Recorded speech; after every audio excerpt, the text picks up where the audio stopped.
Bismillahirrahmanirrahim. Assalamualaikum warahmatullahi wabarakatuh. Alhamdulillah wassalatu wassalamu ala Rasulillah wa ala alihi wa ashabihi wa man walah. Segala puji bagi Allah Subhanahu wa taala yang telah memberikan kita izin untuk sama-sama menikmati bulan Ramadan yang mulia ini. Selawat dan salam ke atas junjungan besar kita Nabi Muhammad sallallahu alaihi wasallam dan kepada para ahli keluarganya dan juga sahabat-sahabatnya radhiyallahu anhum jami'an. Apa khabar semua para penonton yang saya kasihi dan yang dirahmati Allah? Alhamdulillah kita telah pun melalui Ramadan ya beberapa minggu ini dan saya mengharap agar mudah-mudahan Ramadan ini penuh bermakna bagi anda sekalian walaupun ada banyak perbezaan, ada banyak yang tidak sama dengan apa yang biasa kita alami di dalam Ramadan-Ramadan sebelum ini. Sudah tentu pasti ada hikmahnya ya. Sebagai seorang yang beriman, kita yakin segala apa yang Allah Subhanahu Wa Taala menentukan, segala jenis ujian yang kita hadapi dan lalui sekarang ini sudah tentu ada sebab yang diketahui oleh Allah Subhanahu Wa Taala dan mungkin tugas kita adalah untuk bersabar dan juga untuk yakin tentang apakah mungkin pengajaran-pengajaran yang boleh kita dapatkan. Salah satu perkara yang boleh kita lakukan adalah memperbanyakkan bermuhasabah diri, bertanya, Ya Allah, apakah yang mungkin boleh kita pelajari daripada episod ini? Kerana ini memanglah jarang-jarang kali berlaku, ya, sehingga mana masjid-masjid seluruh dunia perlu ditutup sepanjang bulan Ramadan ini, ya. Jadi ini satu pengalaman pasti yang tidak akan dapat kita lupakan. Mungkin akan diceritakan ya kepada anak-anak kita dan juga cucu-cucu kita satu hari nanti. Tetapi di dalam mungkin rasa kesedihan ya dan juga sebahagian kita rasa keresahan hati kerana kita tidak dapat terus mengamalkan apa yang kita terbiasa amalkan. Contohnya sebahagian daripada kita ini pertama sekali yang paling biasa adalah melakukan solat tarawih di masjid, dan ini tidak dapat lagi kita lakukan pada tahun ini. Namun ini tidak menafikan kita peluang untuk menunaikan ibadah ini di rumah. Ya, begitu juga bagi mereka yang biasa bertadarus Al-Quran di masjid, masya-Allah, ini semua adalah ahli Al-Quran ya, orang-orang yang sayang Al-Quran. Semoga Allah Subhanahu Wa Taala mengizinkan Al-Quran menjadi syafaat bagi mereka di akhirat nanti, insya-Allah. Pastinya mereka sudah pun mendapatkan cara dan juga wadah yang baru untuk mereka bertadarus mungkin bersama teman-teman melalui teknologi yang ada sekarang ini, sama ada ber-WhatsApp ataupun Zoom call dan sebagainya ya. Apa sajalah wadah-wadah yang ada ini, saya rasa kita boleh manfaatkan untuk kebaikan diri kita dan juga orang-orang yang kita sayangi. Mungkin teman-teman kita ni yang biasa kita buat masjid hopping ya, kita ke masjid-masjid yang lain di merata Singapura ini, tetapi tahun ini kita tidak dapat bersama. Jadi sekurang-kurangnya kita dapat buat video call ya, group call dan sebagainya, di mana kita mampu untuk update each other, apa yang telah kita lakukan, berapa banyak muka surat yang telah kita bacakan, apa yang mungkin kita baru pelajari di webinar, di video-video dan sebagainya, yang sekarang ini sangat banyak pilihan untuk kita. Termasuklah juga platform Masjid Al-Istighfar ini, di mana saya lihat setiap hari ada video-video yang baik, yang bermanfaat ya, untuk kita ambil faedah daripadanya, insya-Allah. Pada hari ini saya ingin mengambil sedikit masa anda sekalian untuk mungkin menyediakan diri kita untuk bulan Syawal yang mendatang ini. Idul Fitri tahun ini pasti akan juga rasa sangat berbeza kerana tradisi yang biasa kita amalkan dan juga kita raikan bersama keluarga dan teman-teman mungkin tidak dapat kita lakukan seperti yang dahulu. Maka ini juga memberikan kita peluang yang sama. Seperti mana Ramadan ini kita perlu lebih kreatif, kita perlu memikirkan apakah solusi yang boleh kita fikirkan untuk mengatasi segala limitations ataupun halangan-halangan yang ada. Ya, kita nak buat yang biasa tak mampu, kita buat apa yang kita boleh. Jadi begitu juga nanti Idul Fitri tiba, mungkin saya nak ceritakan sedikit ya, apa ataupun kongsikan sedikit apa yang boleh kita lakukan memandangkan kita mungkin tidak akan dapat beraya seperti mana yang kita inginkan. Pertama sekali, antara sunnah-sunnah ya yang biasa kita dengar. Mungkin saya di sini, tugas saya untuk mengingatkan supaya kita tidak terlepas peluang untuk mendapatkan keberkatan dan juga pahala pada bulan Syawal. Ya.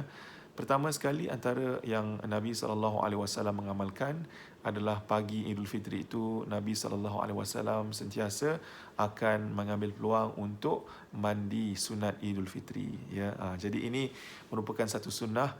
Ya, lebih-lebih lagi kalau dulu ya bila kita dapat keluar, kita dapat berjumpa dengan orang, kita pergi solat Idul Fitri dan sebagainya, kita berada di dalam keadaan yang segar, bukan saja kerana fizikal kita dibasuh, dicuci ya, kita mandi, tetapi secara dalaman juga kerana kita niat untuk mendapatkan pahala mengikut sunnah Nabi SAW. Pasti ganjarannya hebat insya-Allah ya.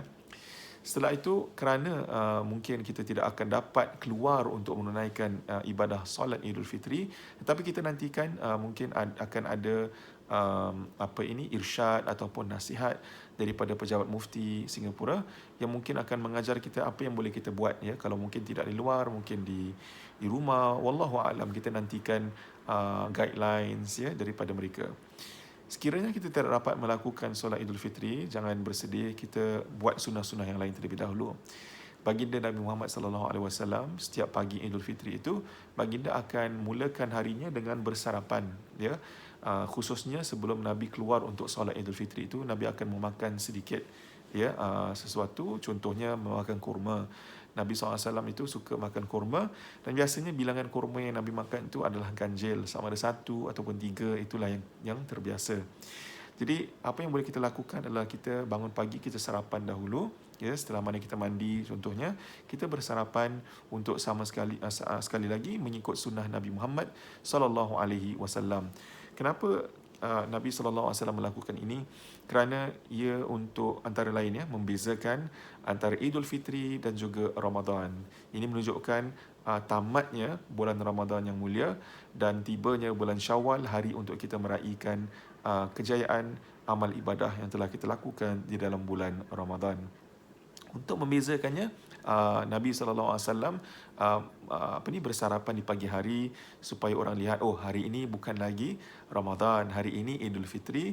Dan seperti mana ramai daripada kita maklum, hari Idul Fitri itu antara hari-hari yang haram untuk kita berpuasa. Jadi kita tidak mahu ada setengah pihak yang mungkin keliru ya. Mereka ingat, oh kita tak boleh, kita teruskan saja, kita tak nak makan. Tak apa, kita tunjukkan yang ada perbezaan di antara semalam dan hari ini ya. Hari ini hari baru, hari ini Idul Fitri, maka kita buat sesuatu sunnah Nabi SAW yang telah diamalkannya, wallahu alam. Seterusnya, selain daripada itu, Nabi SAW bila sudah bermandi, Nabi suka memakai atar ya, atar ataupun minyak wangi. Jadi walaupun mungkin kita tak dapat keluar tahun ini ya, wallahu alam, mungkin kita akan dapat keluar most likely, maka apa yang mungkin kita boleh lakukan, kita berwangi-wangian untuk kita bersemuka dengan ahli keluarga kita pun. Yes, just with our own family members, dengan ahli keluarga kita, dengan ayah dan ibu kita. Bila kita bersalaman pagi hari, kita berpelukan ya, sekurang-kurangnya kita dalam keadaan yang bersih ya, kita punya aroma, kita punya bau pun agak sedap ya. Jadi kita ikut sunnah Nabi SAW untuk memakai minyak wangi, memakai atar di pagi hari. Okey. Jadi bila saya sebutkan tadi itu untuk bermaaf-maafan itu sebenarnya merupakan salah satu daripada tradisi orang kita yang saya lihat sangat baik sekali tradisi ini ya. Kerana mungkin kalau tidak dengan adanya tradisi seperti ini ya di kalangan orang kita, saya juga tertanya bila agaknya kita akan meminta maaf ya, kita akan bermohon maaf dengan saudara mara kita, dengan ahli keluarga kita, dengan teman-teman kita. Ya, ini perkara yang mungkin jarang-jarang berlaku. Ya, peluang-peluang seperti ini tidak selalu kita dapati. Mungkin ada orang berat sangat nak minta maaf, tapi pagi raya tu lain sikit ya. Perasaan mereka, mood mereka semua lain sedikit. Jadi mungkin mereka lebih interested dan lebih bersemangat contohnya untuk memohon maaf antara satu sama yang lain. Dan Islam sangat-sangat menganjurkan untuk kita merapatkan silaturahim antara satu sama yang lain. Dan sekiranya sikap suka memohon maaf dan juga memaafkan akan pasti membina hubungan kita, supaya dikuatkan lagi silaturahim antara kita semua, insya-Allah. Okey. Baik. Selain daripada itu, bila kita dah berjumpa, ya, dan juga kepada teman-teman yang tak dapat kita berjumpa, kita teruskan, ya, kalau nak minta maaf, ya. Tapi salah satu juga daripada amalan yang digalakkan pada Idul Fitri ini adalah untuk kita mengucapkan tahniah kepada teman-teman kita dan ahli keluarga kita. Ucapan tahniah ini adalah untuk mengatakan kepada mereka, syabas kerana anda telah berjaya berpuasa sepanjang bulan Ramadan. Syabas kerana anda telah pun banyak melakukan amal jariah, bersedekah, berinfak di bulan Ramadan. Tahniah kerana anda telah dapat menunaikan solat tarawih, ya, sama ada seorangan ataupun bersama keluarga anda sepanjang bulan ini. Ya, tahniah kerana anda telah membaca Al-Quran, ya, menjadikan ia teman anda sepanjang bulan Ramadan ini. Jadi kita saling uh, mengucapkan tahniah kepada orang-orang yang kita sayangi. Antara ucapan yang biasa kita dengar, ya, di dalam kad-kad hari raya dan sebagainya, orang forward ya, message di WhatsApp dan sebagainya, biasanya akan berbunyi Eid Mubarak, ya, yang bererti sama seperti Ramadan Mubarak, semoga hari ini diberkati, ya, hari ini hari perayaan yang diberkati. Itu ucapan yang kita berikan. Tetapi mungkin boleh kita juga memberikan ucapan yang lebih khusus yang diajarkan oleh agama kita. Kita boleh ucapkan taqabbalallahu minna wa minkum. Ya, taqabbalallahu minna wa minkum. Berarti semoga Allah menerima amalan kami dan juga amalan anda, amalan kamu, ya. Semoga Allah menerima amalan kami dan amalan kamu. Ini kita sekali lagi fokus kita hanya kepada apa? Hanya kepada bulan Ramadan yang baru saja meninggalkan kita. Ya, ya, kalau kita bersedihan, kita ada satu amalan yang boleh kita terus lakukan setelah Ramadan pergi, iaitu untuk mendoakan antara satu sama yang lain. Semoga segala usaha dan kerja ibadah kita ini semuanya diterima oleh Allah Subhanahu wa taala. Itulah harapan para salafus soleh. Apabila Ramadan meninggalkan mereka, mereka akan menghabiskan 6 bulan selepas itu, separuh tahunnya, untuk hanya mendoakan, ya Allah, terimalah amalan kami di bulan Ramadan, terimalah amalan kami di bulan Ramadan, ya. Mudah-mudahan hari-hari di mana mungkin Lailatul Qadar kita beramal, mudah-mudahan Allah terima, ya. Segala jenis amal ibadah pun yang kita lakukan dengan ikhlas, tidak mengharapkan perkara lain, tidak mengharapkan pujian orang, tidak mengharapkan kritikan orang, ataupun ia tersakiti dengan kritikan orang, kerana kita berikhlas kerana Allah Subhanahu wa taala. Ya, jadi kita doa semoga diterima segala amal yang kita lakukan. Sekali lagi, taqabbalallahu minna wa minkum. Kalau nak tambah lagi, taqabbalallahu minna wa minkum salihal a'mal, ya, insya-Allah. Jadi kita doa semoga Allah terima segala amal soleh yang kita lakukan. Bukankah itu harapan kita di penghujungnya? Kita buat segala apa semua hanya kerana untuk Allah Subhanahu wa taala. Kalau Allah tak terima, apakah gunanya, ya? Pasti itulah definisi kegagalan, ya. Saya rasa kalau kita nak meletakkan satu definisi untuk rating sebulan Ramadan untuk diri kita sendiri. Dan yang terakhir sekali yang mungkin saya nak sampaikan di sini adalah, marilah sama-sama kita mengamalkan takbir, ya, takbir. Allah sebutkan dalam Al-Quran, walitukabbirullaha ala ma hadakum, dan hendaklah kamu mengagungkan Allah Subhanahu wa taala dengan takbir di atas apa yang telah Allah berikan dari segi panduan dan hidayah kepada diri kita. Ini semua, tuan-tuan dan puan-puan sekalian, para penonton yang saya kasihi, semua yang kita dapat amalkan ini, iman dan Islam ini, semua adalah hidayah daripada Allah Subhanahu wa taala. Inilah bimbingan Allah untuk diri kita, satu nikmat yang luar biasa sekali. Maka untuk menunjukkan kesyukuran kita kepada Allah Subhanahu wa taala, setelah mana kita selesai mengamalkan ibadah di dalam bulan Ramadan, kita mengagungkan Allah Subhanahu wa taala dengan bertakbir, Allahu akbar, Allahu akbar, Allahu akbar, walillahil hamd. Kita bertakbir kepada Allah daripada malam itu sehingga ke siang hari, ya, insya-Allah. Kita bertakbir, mudah-mudahan dengan itu Allah Subhanahu wa taala pandang kita, Allah mendengar segala doa dan harapan kita. Dan dengan itu pun saya menutup ini dengan nasihat yang terakhir, iaitu memperbanyakkanlah berdoa.